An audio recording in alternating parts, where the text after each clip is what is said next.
വെളിപ്പാട് പുസ്തക പഠനം പാർട്ട് നമ്പർ 61. ദൈവനാമം മഹത്വപ്പെടുമാറാകട്ടെ. വെളിപ്പാട് പുസ്തകം 19-ാം അധ്യായത്തിൽ നിന്ന് ചില വിഷയങ്ങളായിരുന്നു നാം കഴിഞ്ഞ ക്ലാസ്സിൽ പഠിച്ചുകൊണ്ടിരുന്നത്.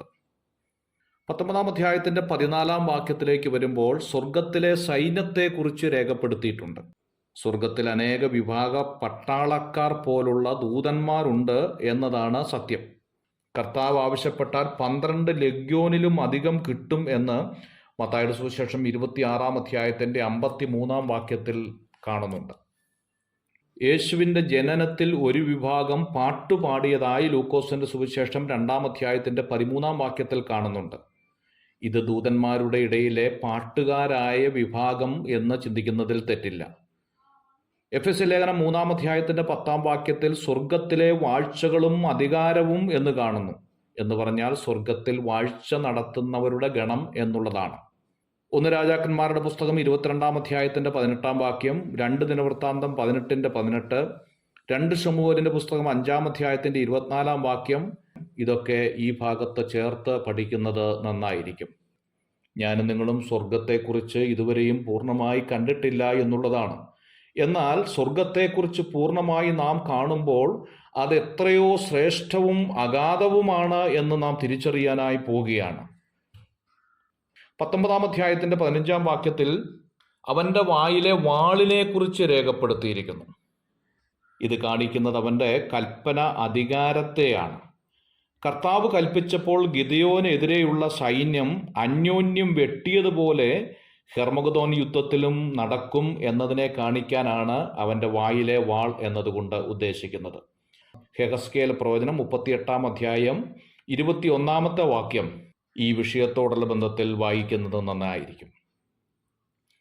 19-ാം അധ്യായത്തിൻ്റെ 15-ാം വാക്യത്തിൽ ഇരുമ്പ് കോൽ എന്ന പ്രയോഗം കാണുന്നുണ്ട്. യാതൊരു മയവും മൃദുത്വവുമില്ലാതെ എന്ന ആശയത്തെയാണ് ഇരുമ്പ് കോൽ വെളിപ്പെടുത്തുന്നത്.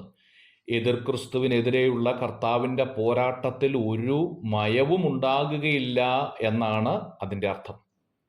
19-ാം അധ്യായത്തിൻ്റെ 17-ാം വാക്യത്തിൽ സൂര്യനിൽ നിൽക്കുന്ന ദൂതനെക്കുറിച്ച് വെളിപ്പെടുത്തുകയാണ്. വെളിപ്പാട് പുസ്തകം 14-ാം അധ്യായത്തിൻ്റെ 17-ാമത്തെ വാക്യത്തിൽ പറഞ്ഞിരിക്കുന്നത് പോലെ സൂര്യനിൽ അധികാരമുള്ള ദൂതനായിരിക്കാം ഇവിടെ ഉദ്ദേശിക്കുന്നത്. ദൂതൻ്റെ അധികാരം എത്ര വലുതാണ് എന്നുള്ളത് മുമ്പുള്ള ക്ലാസ്സിൽ നാം ചിന്തിച്ചതാണല്ലോ. എന്നാൽ നമ്മൾ ദൂതന്മാരെ ഭരിക്കുമെന്ന് 1 കൊരിന്ത്യർ 6-ാം അധ്യായത്തിൻ്റെ 2-ാം വാക്യത്തിൽ രേഖപ്പെടുത്തുമ്പോൾ അത്യന്തം ശക്തിയും കഴിവുമുള്ളതായിരിക്കുന്ന ദൂതന്മാരെക്കാൾ എത്രയോ ശ്രേഷ്ഠന്മാരായിട്ടാണ് ദൈവം നമ്മെ കാണുന്നത് എന്ന കാര്യം ഇവിടെ ഓർത്തിരിക്കേണ്ടത് ആവശ്യമാണ്. 19-ാം അധ്യായത്തിൻ്റെ 18-ാം വാക്യത്തിലേക്ക് വരുമ്പോൾ മഹാദൈവത്തിൻ്റെ അത്താഴം എന്ന പ്രയോഗം കണ്ടല്ലോ. ക്രിസ്തു മഹാദൈവമാണ് എന്ന് തിമോഥെയോസിന്റെ ലേഖനം 2-ാം അധ്യായത്തിൻ്റെ 16-ാം വാക്യത്തിൽ രേഖപ്പെടുത്തിയിട്ടുണ്ട്. താൻ ഇറങ്ങി ശത്രുക്കളെ നശിപ്പിക്കുന്നത് ഒരു അത്താഴമായി ചിത്രീകരിക്കുകയാണ് ഇവിടെ. ദൈവത്തെ അംഗീകരിക്കുന്നവർക്ക് രാജകീയ പുരോഹിത വർഗം എന്ന പദവി നൽകി ഉയർത്തുമ്പോൾ ക്രിസ്തുവിനെ അംഗീകരിക്കാതെ ഇരിക്കുന്നവർക്ക് ശക്തമായ ന്യായവിധി ഉണ്ടാകും എന്ന ഓർമ്മപ്പെടുത്തലാണ് ഇവിടെ നൽകുന്നത്.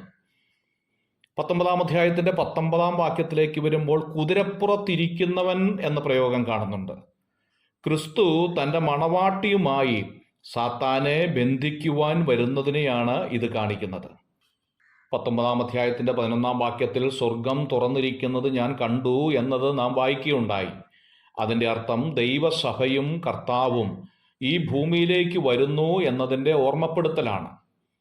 ഇവിടെ കുതിരപ്പുറത്തിരിക്കുന്നവൻ എന്നത് അർത്ഥമാക്കുന്നത് ക്രിസ്തു തൻ്റെ മണവാട്ടിയുമായി സാത്താനെ ബന്ധിക്കുവാൻ വരുന്നതിനെ കാണിക്കുന്നു എന്നതാണ്. എതിർ ക്രിസ്തുവിന് സൈഡ് നിന്നവരെ ആദ്യം പിടിക്കുന്നു, പിന്നെ മൃഗത്തെയും പിടിച്ച് തീയിലിടുന്നു എന്നാണ്.